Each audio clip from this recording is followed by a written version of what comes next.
akkam jirtu anis nagaa kootii galata rabbii baga jiraattan warri maatii kiyyan ta'in kottaa subscribe gochuudhaan maatii kiyyatti dabalamaa warri maatii taatan like gochuun dagatinaan siin jedha sirba Galaanaa Gaaromsaa aadaa Jimmaatii kan hojjete koomedii kiyyatti akka bohaartan abdii qaba kottaa na hordofaa affeerraa kiyya.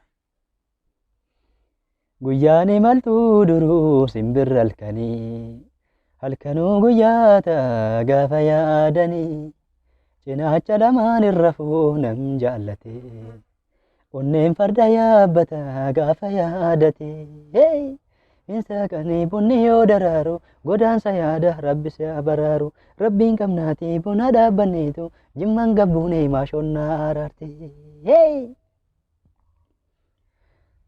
Jambiin dalloo daraaree bunni kee firii tolaa kunuunsi qooda kee kan daraaree firii haa godhatu jaalalli koo sitti haa mul'atu meeqan dhugee buna hedduma kee irraan bahuu si ilaalu malee abbichi kee xiqqoo si guddisee jaalalli kee halkan na doorsise jaalalli kee halkan na doorsise bareedni kee halkan na dubbise barbaachi kee halkan na boochise miidhagni kee halkan na dubbise. Miila garaatu na fide kunoo isii dhabee rafeen bulu'aanoo miila garaatu na fide kunoo isii dhabee rafeen bulu'aanoo gumaata kookoo diinarraa fudhu keedhantaa qalbiin na fuudhadhu gumaata kookoo diinarraa fudhu keedhantaa qalbiin na fuudhadhu lucheessa koo kayyaatan daggalaa sequun jirtu yoo laalan galgala lucheessa koo kayyaatan daggalaa sequun jirtu yoo laalan galgala.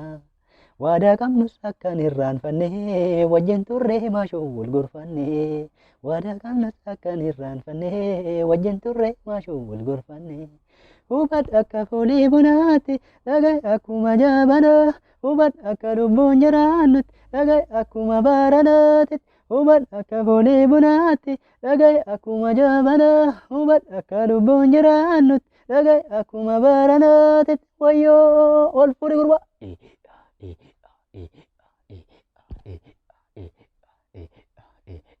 Sobe guyyaan imaltuu duruu simbirra halkanuu guyyaata gaafa yaadanii cinaacha lamaan irra fuunam jaallate onneen farda yaabbata gaafa yaadate insa ganii bunni yoo daraaru godaansa yaada rabbi si abaraaru rabbiin qabnaati buna dhaabbanneetu jimmaan gabbuunee maashonnaa araarte. Ol fuudhi gurbaa. Fardaa lafaan sin barbaada kunoo jaalala keettan hafuuraanoo maashoo konnee maal yoo gumaachanii durbee jimmaa kanum maraatanii.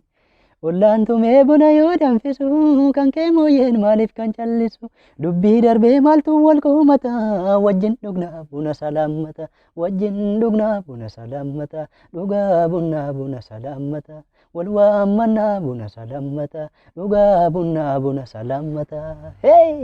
Mootiin Jimmaa kan si fakkaakayyuu kophee hidhachiise harkarmayyuu mootiin Jimmaa kan si fakkaakayyuu kophee hidhachiise harkarmayyuu akaakuu kuunta yoomuutis badaa na dhiidhiisee maaltu sajjaajaga akaakuu kuunta yoomuutis badaa na dhiidhiisee maaltu jajjaajaga si agarraan maaltu isaan ibsaa miidhagni kee halkan kittee ibsaa. Si agarra maaltu isaan ibsaa miidhagni kee halkan kittee ibsaa.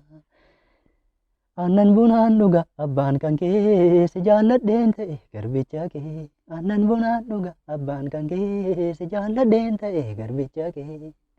Hubad akka foolii bunaatti dhagay akkuma jaabanaa hubad akka lubbuun jiraannutti dhagay akkuma baranaatti hubad akka foolii bunaatti dhagay akkuma jaabanaa hubad akka lubbuun jiraannutti dhagay akkuma baranaatti wayyoo.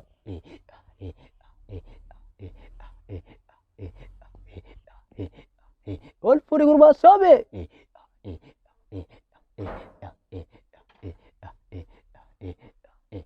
Galatooma waan na hordoftaniif akkas egaa like gochuun dagatinaa ilmaan Oromoo subscribe share waliif godhaa warri maatiin ta'in ammas irra deebiidhaan kottaa maatii ta'a subscribe gochuudhaan affeerraa kiyya koomedii kanatti akkatti bohaartan qabbana yeroo mana dhaamachiisu kana keessatti koomediin baay'ee barbaachisaadha ilmaan Oromoo.